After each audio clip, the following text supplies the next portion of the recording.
that seems an opportune natural moment of silence. So, greetings, welcome back from spring break. Thank you for coming. Welcome to today's Comparative Literature Luncheon lecture at Penn State. And before I give the great pleasure of introducing Biwu Shang to Tom Beebe here, who sponsored his visit, I just want to mention that next week's lecture will continue the theme of science fiction that we're going to be talking about today. So we can consider March to be sci-fi month, I guess you could say, in some fashion. Next week's talk will be Ariella Saber from Bowdoin College speaking on So Say We All, the Fiction of World Science Fiction. All right, that's next week in the series. This is a busy time. There are lots of other announcements, but I'll keep things focused on today's speaker. So without further ado, I will pass the hat, the talking stick, to Tom Beebe here, who will introduce Biwu Shang. Should I stand there? Yeah, you can go over there if you'd like. So it gives me great pleasure to introduce our guest, Dr. Biwu Shang. Biwu Shang is a distinguished research fellow of English at Shanghai Jiao Tong University. And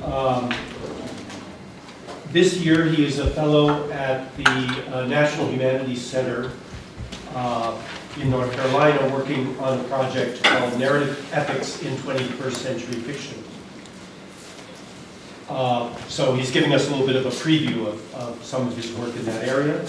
Also, we can congratulate him on just recently being named a Changjiang professor,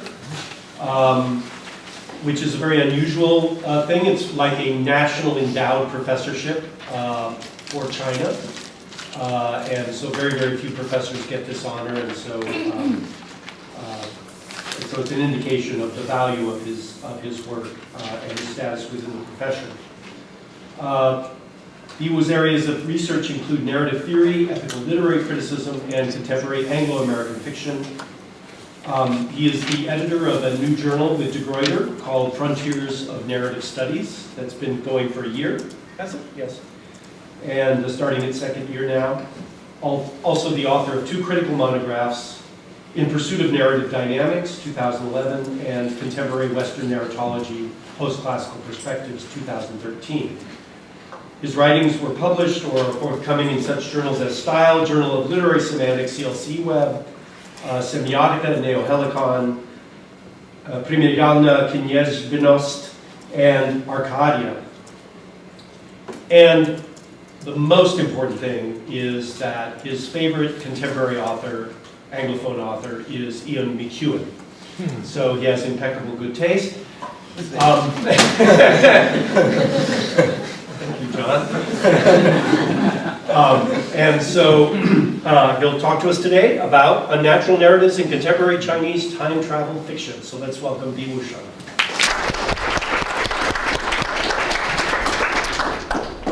First, I would very much like to thank my host professor, Professor Thomas Beebe, for the kind invitation and extremely warm hospitality in the past couple of days. And also, I want to extend my heartfelt thanks to Professor Rico Tachibana, Nikolai Voland for the nice conversations during the meals. And also, I also want to thank our wonderful doctoral students, Darwin Ching, Victoria, and his beloved girlfriend, Victoria, and also our wonderful doctoral student, Wei-Chi Wang, for showing me around the campus. So I know Penn State is the very great university that Jiao Tong University desires to establish our collaborations. So that's one of the purposes of our visit. So I'm so happy to have had that kind of a conversation with the dean of the department. So in the future, maybe some of you, we can meet again either in Shanghai or Penn State. The title of my talk this afternoon is Unnatural Narratives in Contemporary Chinese Time Travel Fiction, which is a part of my NHC project, as Tom said, Narrative Ethics in the 21st Century Fiction.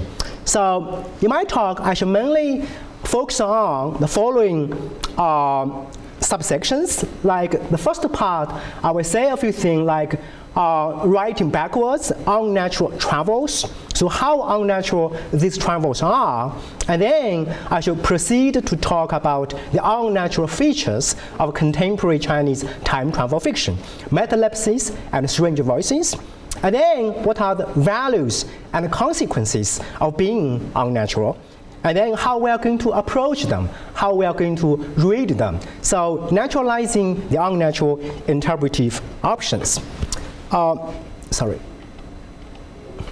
Leif Frenzel keenly observes that time travel is undeniably an ingredient. In our popular culture, there is a seemingly endless chain of novels and short stories, movies, TV programs using it in one of its many forms as a dramatic device. In the history of American literature, Mark Twain's The Connecticut, Yankees in King Arthur's Court, can be seen as one of the earliest forms of time travel fiction which has received worldwide recognition. Regrettably, though Chinese time travel fiction enjoys comparatively longer history, it remains rarely known to Western academics. Thus, it seems to be rather necessary to embark upon this fertile field of research in the age of globalization and world literature. And the issue is how we are going to talk about contemporary Chinese time travel fiction, or what are we going to talk about when we talk about contemporary Chinese time travel fiction. In time travel, the popular philosophy of narrative, David Windberg argues that time travel fiction is a narratological laboratory, and this is my theoretical point of departure, narratology, in which many of the most basic theoretical questions about storytelling and by extension about the philosophy of temporality, history, subjectivity are represented in the form of literal devices and plots, at once both convenient for criticism and fruitful complex. Seen in this light, contemporary Chinese time travel fiction can be fruitfully examined from a narratological perspective. Along this line of thinking, I attempted to pursue four major goals in my talk. First, to uncover the dominant unnatural patterns and means of contemporary Chinese time travel fiction. Second, to review its unnaturalness from such perspectives as metalepsis, prolepsis, self-contradictory narration, and multiperson narration. Third, to examine its consequences and values of being unnatural, and eventually, I try to offer a way of naturalizing it by suggesting the intersection of unnatural narratology with ethical narratology. In fact, Chinese time travel fiction came into existence as early as the Qing dynasty. For instance, Taoyuan means the peach blossom spring, which reveals an ancient Chinese utopian dream of looking for earthly paradise. However, the genuine forms of modern Chinese time travel fiction did not take shape until the early 20th century. Among these, we shall say, works are Wu Yanren's New Diaries of the Storm, in which Jia Baoyu and Ning Daiyu, the two major characters in Cao Xueqing's The Dream of the Red Mansion, have traveled abroad, experiencing Western civilization, and Chen Len's New Journey to the West, in which Xuanzang and his disciples, the Monkey King included, have traveled to 20th century Shanghai.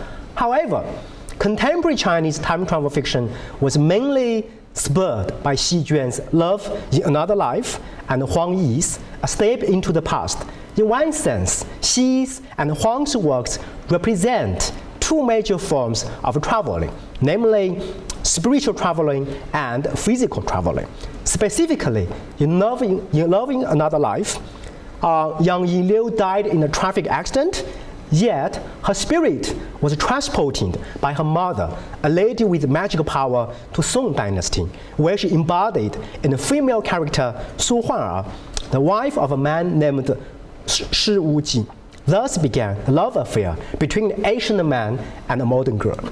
In A Step into the Past, Shang Shaolong was a soldier in the special forces. He was asked to participate in an experiment with a time machine which accidentally transported him to Qing Dynasty. where he made full use of his special training, wisdom, and knowledge to win uncountable fights and battles, as well as the love of many beautiful women, and to find Zhao and to help him become the emperor of Qin. In addition, loving another life and step into the past pointed in two possible directions for the development of Chinese time travel fiction, either along the lines of love or along the lines of Kung Fu. Yet, as is shown by the practices of later travel writers, the category of Kung Fu has been lost, while the category of love seems to be rather prevalent. The first decade of the 21st century, I have to say, witnessed an explosion of Chinese time travel fiction, which included Jinzi's A Dream of the Qing Dynasty, Tonghua's Steppe by Startling Steppe, Li Xing's Have I Ever Promised, Bobo's Combing the Hair, so on and so forth. In the year 2007, with a royalty of even 12%, China Writers Publishing House bought the copyright of Xiaoyue Tingfeng's The Youth, The Twin Sisters, The Phoenix, and also The Lost, so on and so forth. Given its unprecedented popularity and wide readership, Chinese time travel fiction entered its golden age in the 21st century and has garnered a certain amount of scholarly attention, most of which explores its ideology, characterization. For instance, Yang Quan Li investigates its genealogy, paradoxical themes, and narcissism. In Li's opinion, there are three traveling patterns in contemporary Chinese time travel fiction: traveling in real history, traveling in fake history, and rebirth. The problem of his classification, I think, lies in the inconsistency of the criteria. So what I'm going to classify, as far as the temporal setting is concerned, the most salient feature of Chinese time travel fiction produced in the new millennium is writing backwards. A brief survey shows that in almost all major historical periods have been covered by contemporary Chinese time travel fiction. The most popular period seems to be Qing Dynasty. Typical examples are Jin's Dream of the Qing Dynasty, Tong's Steppe by Startling Steppe, shows the youth, so on and so forth.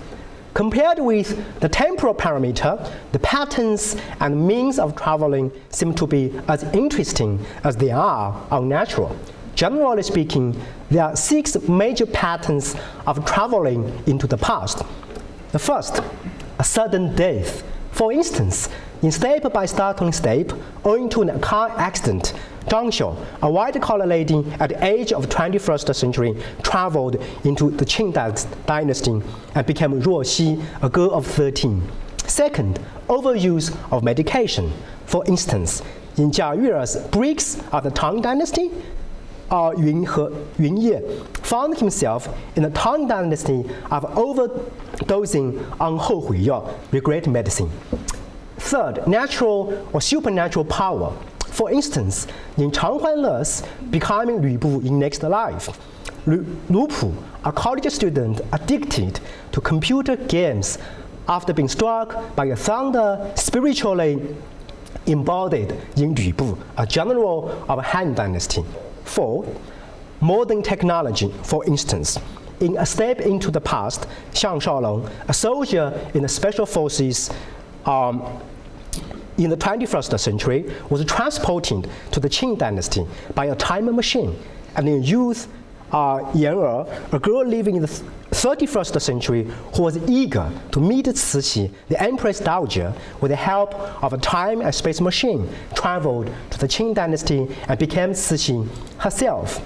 Number 5, a visit to places of interest. For instance, in Jin's A Dream of the Qing Dynasty, Qiang Wei, an office lady working in Beijing, traveled to the Qing Dynasty and became Ming Wei, a daughter of the general, when she lost herself in the Forbidden City.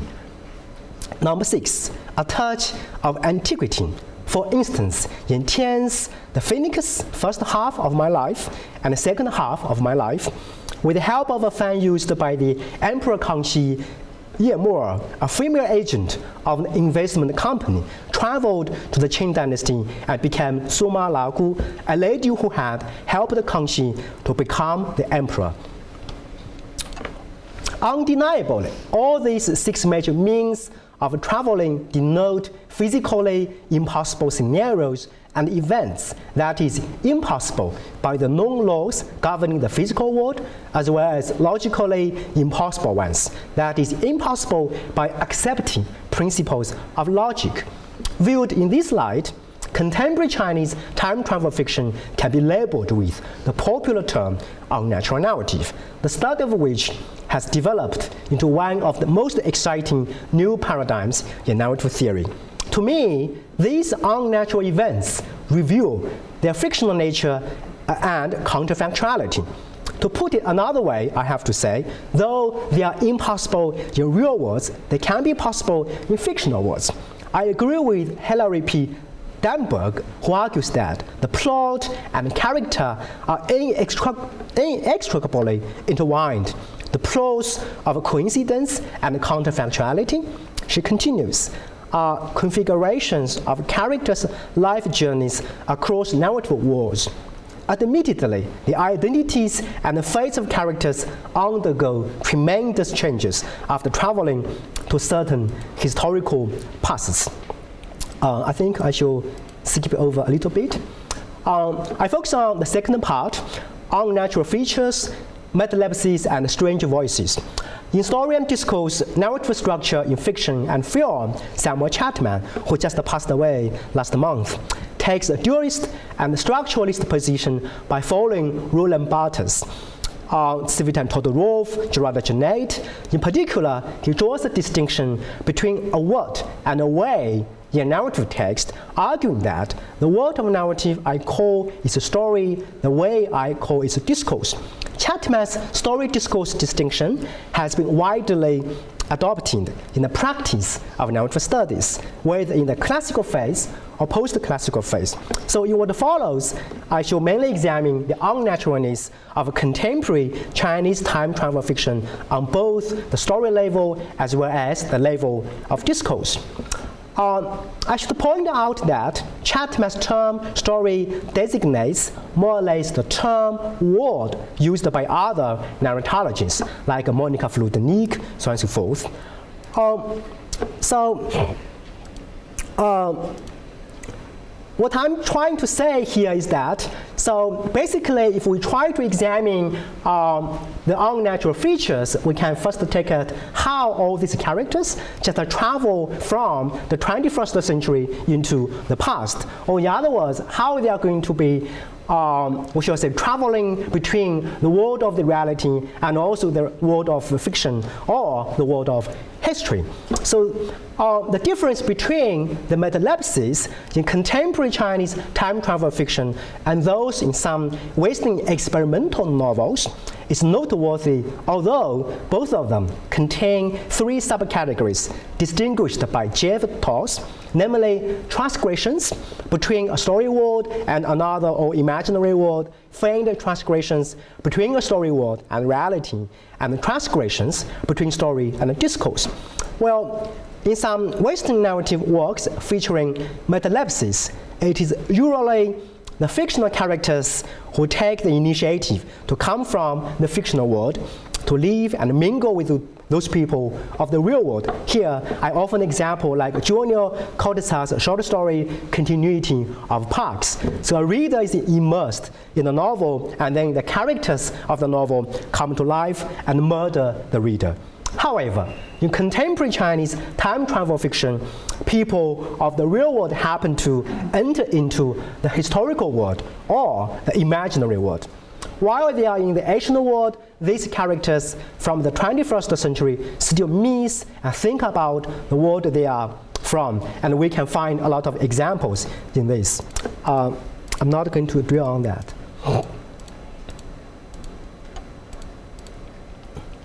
And also, the other thing, if we say this is very much unnatural at the story level, and then we can also examine the unnaturalness at the discourse level. So we can find all these very interesting and strange voices. When this character traveled, we shall say, back thousands, at least hundreds years ago in ancient Chinese dynasties, very often they will think of the things they are using or they are employing at the present, and also they even sing the popular songs of the 21st century. So to those people in ancient world, again, we have all these strange voices, or the strange terms or neologisms, so on and so forth. So that add, we shall say, the strangeness into the story world or the discourse world. So why we say the unnaturalness of contemporary Chinese time travel fiction matters. So this is an issue concerned about the consequences and values of the unnatural. So as I say, an issue is why and how contemporary Chinese time travel fiction matters, since it is unnatural both on the story level and the discourse level. In Richardson's opinion, the value of unnatural narratives is that they provide our interrogation of the basic elements of narrative, a critique of overused narrative conventions, a challenge to official public narratives, an original vehicle for the self-representation of the oppressed, an exceptional way to express extraordinary events, and a different, challenging kind of aesthetic experience. More specifically, he claims that the primary value of unnatural narratives is to draw attention to the way narratives are constructed and point to the desires that such constructions serve. Seeing in this light, contemporary Chinese time travel fiction, first of all, matters that it reveals the fictional nature of literature. Or to use young Albert's words, it shades a new light on the distinctiveness of fiction. In the real world, it's physically, humanly, logically impossible for people to travel hundreds or thousands of years back to ancient world, or to manipulate the historical characters, to fall in passionate love with them, or even to marry them, and to witness groundbreaking historical events. However, in the fictional works of an imaginative nature, all these natural, unnatural scenarios are possible. I'm not going to cite many examples. Secondly, contemporary Chinese time travel fiction matters that it suggests a strong cultural and ideological connotations of contemporary China. In particular, it sheds new light on the living and working conditions of contemporary Chinese women. In fact, at the turn of the century, there emerged a new group of women in China who are now commonly addressed as Shengnu, the leftover women. This neologism was officially recognized, by Chinese Ministry of Education to refer to white-collar women who are well-educated and well-paid, but they have difficulties in finding mates because of their higher standards for selecting husbands. Despite a few exceptions, in most contemporary Chinese time travel narratives, the protagonists are female. In contrast to their embarrassment because they can't find suitable mates in reality, they have become extremely popular with men in Asian world they have traveled to, acquiring new identities. As girls from noble families, they are fascinated by all the men who have fulfilled women's criteria for rich, handsome, and powerful mates. Among them are generals, princes, and even the emperor. And this is exactly, all these protagonists of the time travel fictions I have examined. In addition, while in the Asian world, those female protagonists try to bring in and enhance the proper values identified and practiced in modern society, particularly equality and ethics, so they try to bring in the new values and ideology and even moral values or virtues to the Asian world. So, and then eventually, I want to say something about how we are going to approach those unnatural forms of contemporary Chinese time travel fiction. So the abundance and the popularity of contemporary Chinese time travel fiction has been fueled in no small part, in my opinion, by the so-called postmodernist turn coupled with the historiographical turn, to the degree that it is no longer possible to read it along the lines of traditional narrative theory.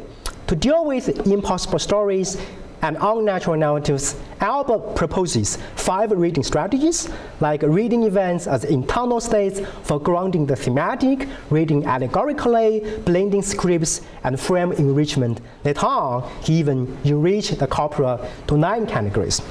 And similarly, Mary Lauren Ryan argues that the mental strategies for making sense of the impossible words must be measured against the procedure by which readers construct the standard fictional words, whether realistic or fantastic.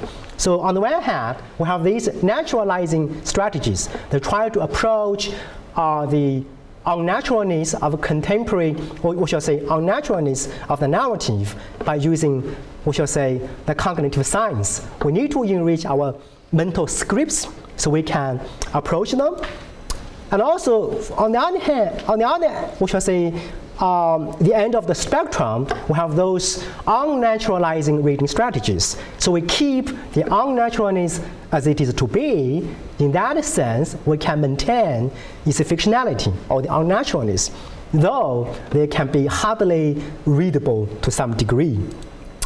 Well, my point is that all these scholars have just focused upon the forms instead of, we shall say, the story or the elements in the story that merely focus upon the level of the discourse, I mean the narrative forms. So what about the characters? What about the real events we are going to examine? So in that sense, I try to bring in the toolkits of ethical narratology. So what about the ethical dilemmas of all these characters when they travel back hundreds and thousands years ago in ancient China? So to me, traveling back to ancient China in different historical periods, the characters of time travel fiction, on the one hand, are endowed with new identities, serving as both witnesses and participants of the history. Though their knowledge of history enables them to predict what is going to happen in the story world, they are aware of the fact that they could not prevent those historical events from happening, because they have already happened. Consequently, they are presented with an ethical dilemma that could not bear to witness good people meeting tragic fate, which is against their moral principles if they stand by and do nothing. On the other hand, they have an ethical responsibility to maintain history as it is, which cannot bear even the slightest alterations or changes. I'm not going to cite all these examples. I should come to my conclusion. So I agree with Brian Richardson, who argues that the unnatural is located in specific events, characters, settings, frames. Different incarnations of the unnatural can, however, produce extremely disparate effects at the level of the narrative as a whole, and thus a text calling attention to its own fictionality can produce varying degrees of unnaturalness. In this light, an examination of the specific events, characters, settings, and frames in contemporary Chinese time travel fiction not only reveals its unnatural patterns and means of time travel, but also helps us to see its unnaturalness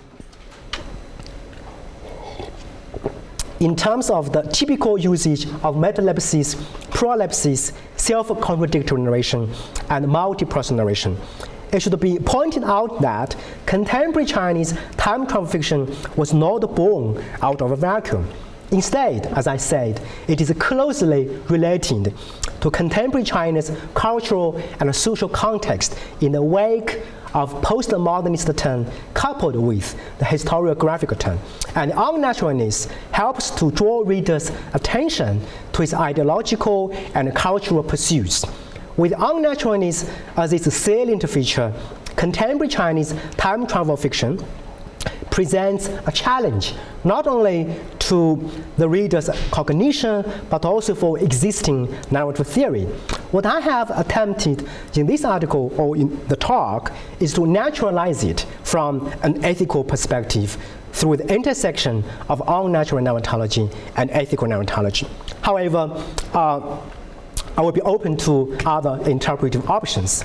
So I think about the future directions where we are going to pursue in this fertile field. I have two suggestions. First, within the framework of narratology, it would be helpful to examine it through the intersection of unnatural narratology with some other strands of post-classical narrative theory, such as feminist narratology, cultural narratology, and cognitive narratology. I agree with Alba, who argues for the fusion of the study of unnatural with the feminist, queer, or post-colonial approaches, so as to review the ideological underpinnings or political implications of represented impossibilities.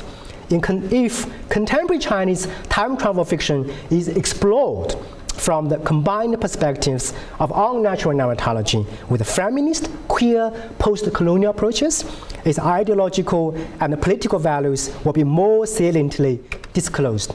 Second, beyond the framework of narratology, it is necessary to explore contemporary Chinese time travel fiction as a part of world literature in the global context. World literature, as keenly observed by all these scholars, I think I'm not going to be boastful of other scholars. So given the specific case of contemporary Chinese time travel fiction, I think that its inherent tensions and conflicts and consequential unnaturalness make it rather distinctive in the arena of world literature. When analyzing contemporary Chinese time travel fiction in the broad context of globalization and world literature, we can not only see the literary and cultural interactions between East and West, but we will also come to understand how contemporary Chinese literature is emerging or becoming world literature. So I think that's what I'm going to present. Thank you all.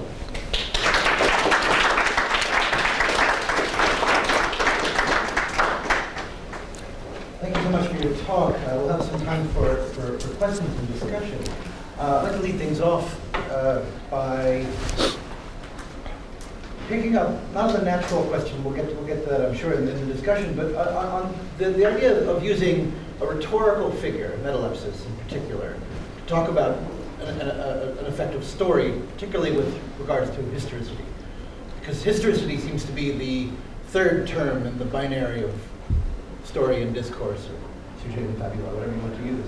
That strikes me as being the real critical one here, right? Because if what's, to sum up, it seems what's happening is in the prospect of time travel fiction, which, at least in the US context, right, is a product of literary naturalism, which is to say kind of almost an autoimmune effect, whereby the mechanisms, the fictional mechanisms by which time travel happens are imaginable within a naturalist literary phenomenon, which is to say, presuming the linear continuity of story and of its relationship to historicity as also linear, right? So you can jump through it precisely because the lines are in place.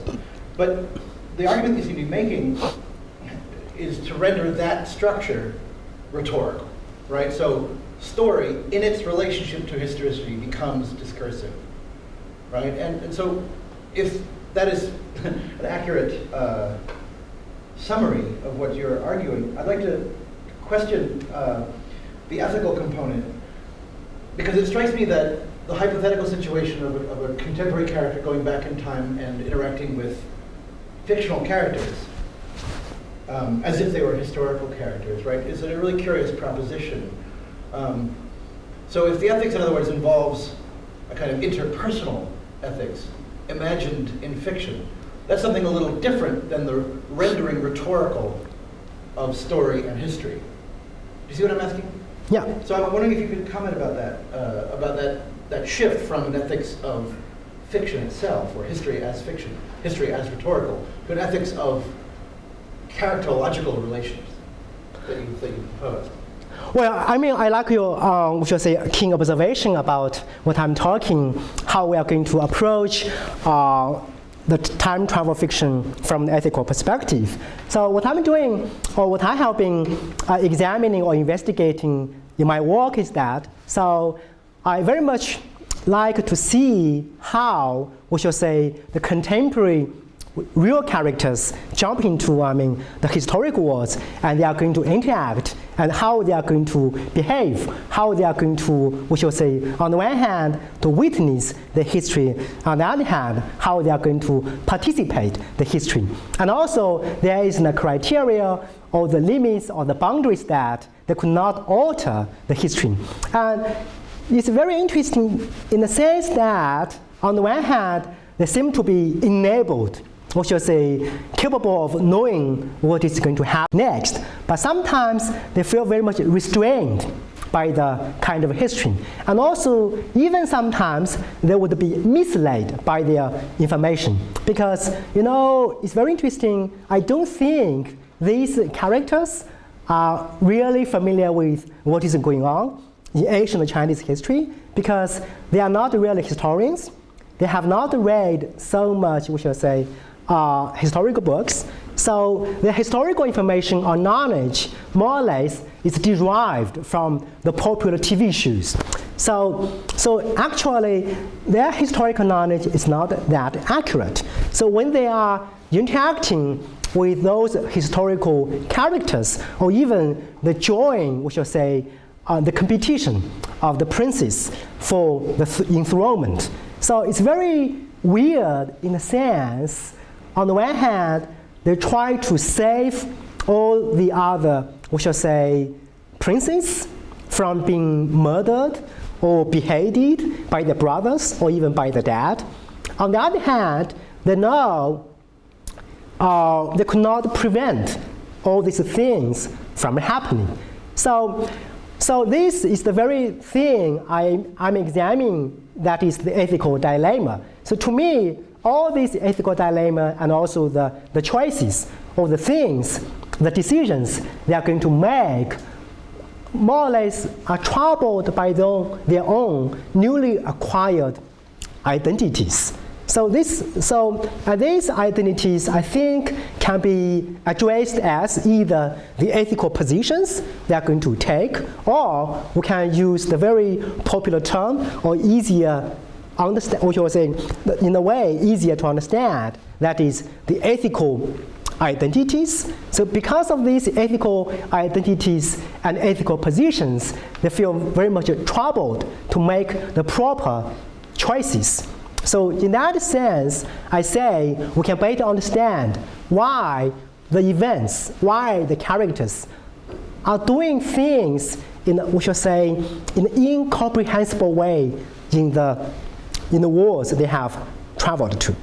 I don't know whether I have answered your question. That helps to clarify this, because so in other words, it contingent upon the identificatory relationship that readers might have with the contemporary fictional character. Yeah. Right. Because I try to have the dialogue, or should I say a rejoinder, with other unnatural narratologies like Brian Richardson or Jan Albert.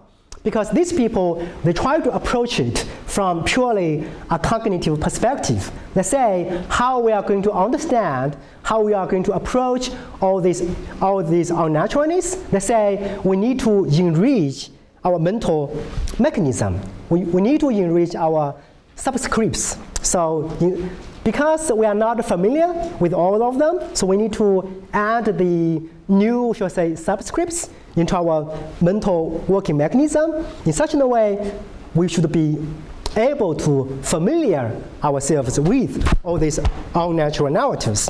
But to me, these people have merely focused on the unnatural forms. So they have ignored about, we should say, the fascinating part of the narrative, that is the storytelling and the story.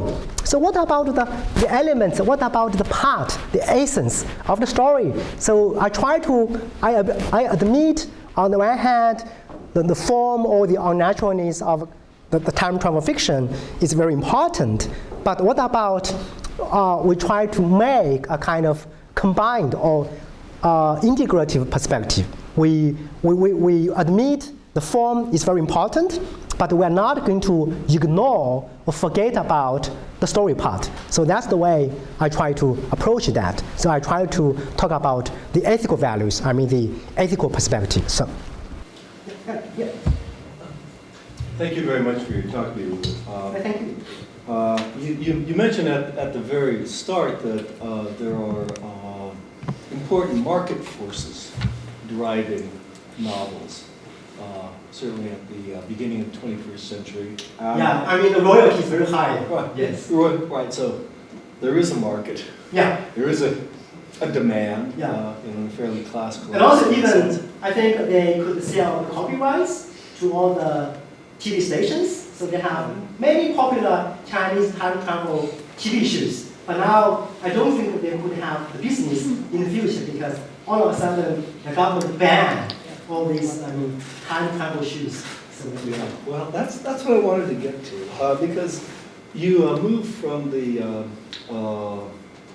pressure of the market. A little bit later, you talk about time travel not simply as a socially useful exercise of imagination, but actually as a kind of sign of desire. And desires traditionally connected with repression, contradiction, mechanisms of displacement and deferral, and so on. In other words, desire in this sense signifies what can't be said, what can't be put into language. So I'm wondering, what is the desire behind time travel novels? well, that's a very good question. What can't be said that they're obliquely said?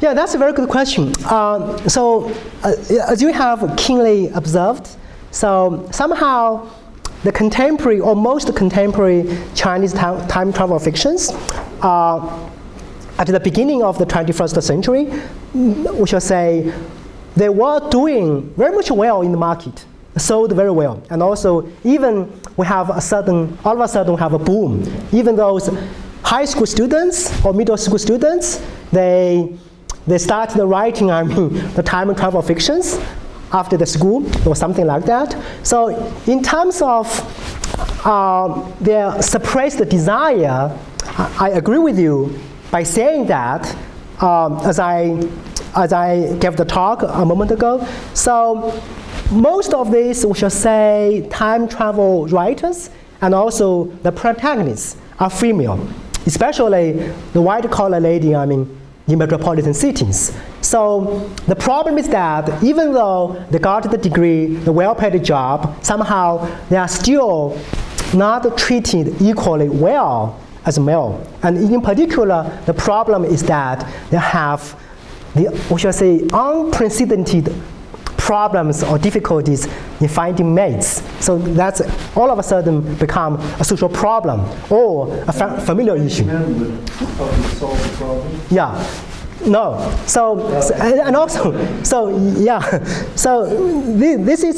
This is a very serious issue. They have been troubled by this because originally they should be the proud of the family, of the parents, and all of a sudden it seems that the higher education they have received, the higher position they have got, seems to be the shame or the disgrace of the family, simply because they haven't been married yet, or so on and so forth. And also, I think the unfulfilled desire in the other direction is that they, even though it's a taboo in China, we cannot talk about it.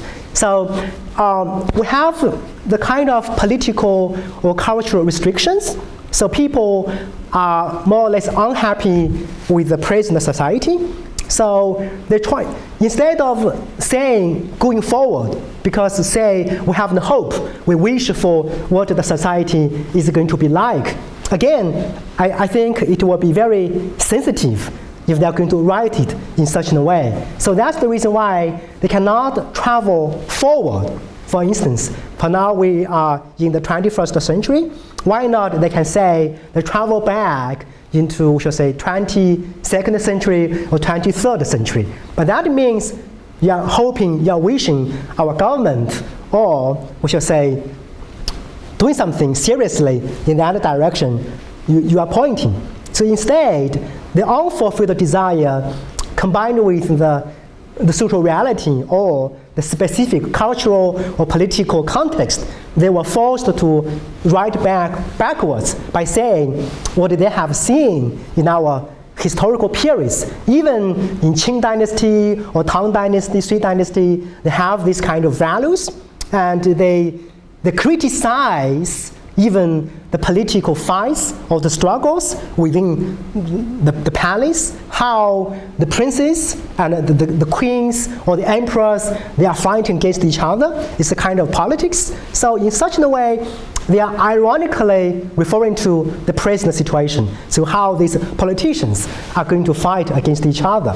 Again, this is another form of unfulfilled desire. And that's the reason why I think the government is becoming very much serious. So they legally issued a ban, to forbid people writing these novels in the future and also adapting them on TV shows. So, yeah, but anyway, yeah, quite right. Okay, thank you for your talk.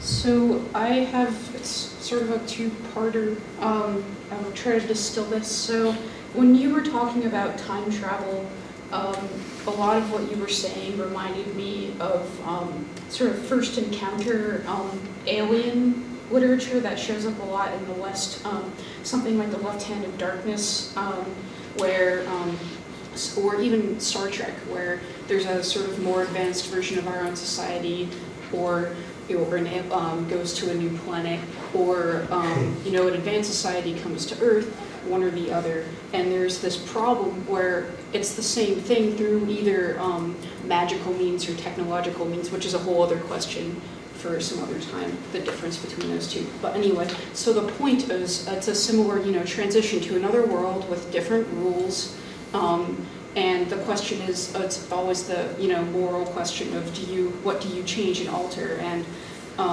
you were saying that you can't change history when you go to the past, but isn't the very act of someone being there at all, like, changing history? Can these characters talk to other characters? Can they influence them at all?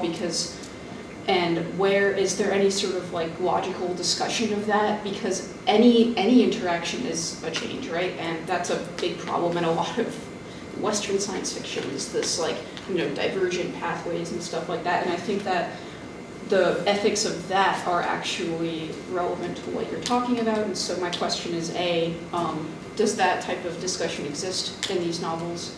And B, is there any culture of this sort of alien first contact trope in Chinese science fiction? Yeah, it's a very good question. Thank you for that. So that's the reason why I try to offer a non-Western perspective on time travel fiction. So as you mentioned, in Western literary arena, many of these science fictions are concerned about either we have aliens, attacking the Earth or something like that. Well, in contemporary Chinese, particularly the 21st century Chinese time travel fiction, it's very unusual in the sense that we don't have any aliens. Well, these characters, they try to travel back, into the ancient Chinese historical periods to interact with these historical figures. So, because these historical figures, they could only read or watch on TV or read from the books of history, and all of a sudden they feel so real when they travel back, and they even become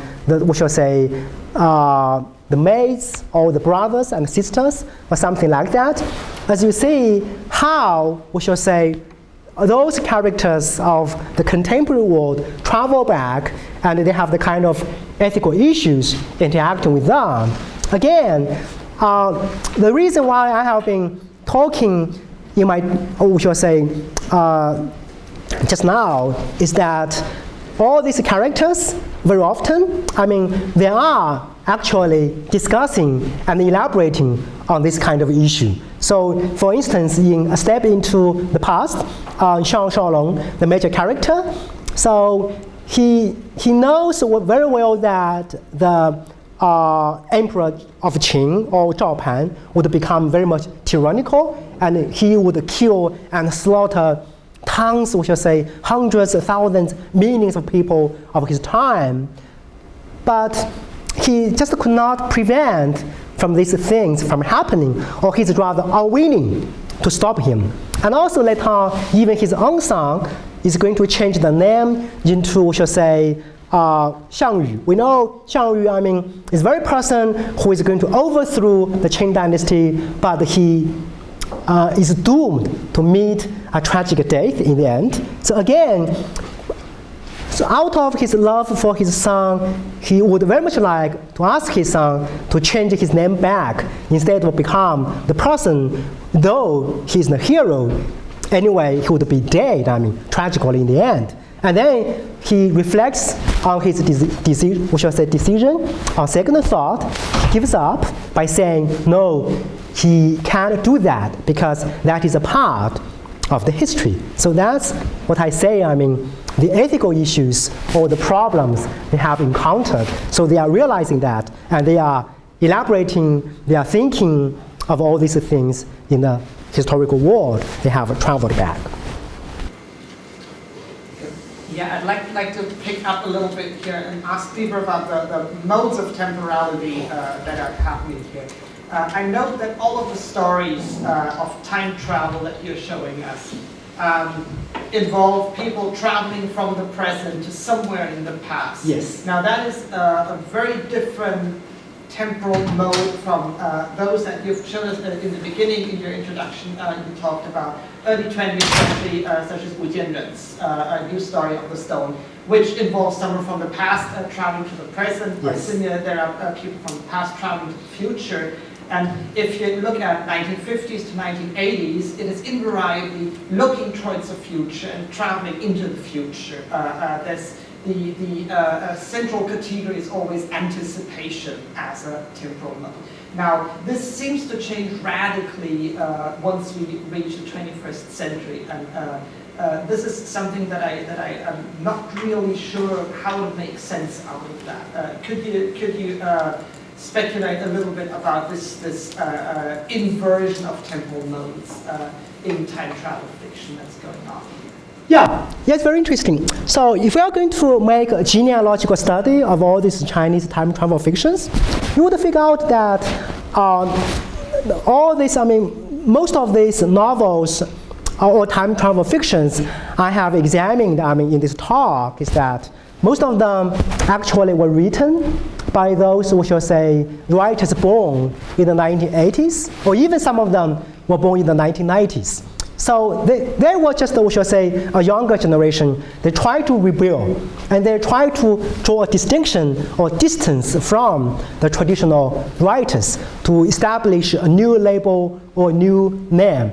And it's very interesting that, as you observed, so all these characters, they just, instead of traveling forward, they just travel hundreds or thousands years back into the ancient society. And it's very interesting that once they are in the ancient world, they look forward to the future. They see what is going to happen centuries later in that dynasty, or several decades later in that dynasty. So, of course, they attribute this kind of knowledge to the fact that they are from the 21st century instead of the real, which is the characters of the ancient world. So, on the other hand, if we are going to interrogate or examining the reasons or factors accounting for the different ways or the temporality of travel, we can see in the 30s or 50s, so people somehow are really looking forward and anticipate the future. And also, comparatively speaking, the society or the political context would be more or less liberalized. But in the 21st century, all of a sudden, we have many restrictions. So, as I have mentioned, the unfulfilled desire cannot be expressed by looking forward to the future. Because as we know, according to Brian McHale and Peter Boxwell, these people say science fiction somehow is the kind of model we are going to look forward to. So if you look forward, or even, you look back, still it's a kind of model. So the censorship, all the writers would be very much aware of the models they are trying to offer or provide for the readers. So they try to use the kind of beating about the bush way. Time for one more question. Yes, please. Yeah, I'd like to explore a little bit more the idea of natural versus unnatural. Okay. It's not clear to me what the criterion is. In a very kind of empirical way, you may be referring to simply a narrative that appears to, where things appear to happen that defy natural law. But if we go in the Heideggerian direction, that all of our perception of reality is mediated through language, it's not clear to me, in that case then, there wouldn't be such a thing as a natural, language itself is not natural, writing is not natural, reading is not natural. You see what I'm saying? Yeah. If they were, then we wouldn't need schools, right, to teach us how to do them. And so I'm just wondering, how you determine what is a natural versus an unnatural narrative. Where is the tipping point, right? Where, a natural narrative, what would be an example of a natural narrative, et cetera, et cetera, if you could expand a little on that. Okay, so I think I should stay here for a few more days so I can give a series of lectures on natural narratology and unnatural narratology. So it's a very good, interesting point that even though nowadays we are still debating about, the distinction between natural narrative and unnatural narrative, even unnatural narratologies have their own disagreements or different ideas. It's a very good question. Basically, we see the natural narrative usually is the kind of a spontaneous, we should say, conversational narrative. So just like the conversation we're having now, that's what we call, the natural narrative. So, and then, in other words, if we are going to take that criteria and we say all these literary discourses would be rather unnatural, well, and then we try to make another distinction by saying mimetic and anti-mimetic. So for those, especially for those realist, we should say, novels or narratives, so they try to imitate, try to represent what is really happening in the real world, try to be so much imitative, try to be so mimetic. And then we have a certain number of narratives which are anti-mimetic. So instead of saying all these things are rather understandable and easy to follow for the readers, and then what about these, we shall say, other characters, or the narrators, or the temporality, are very much unusual indeed, or abnormal.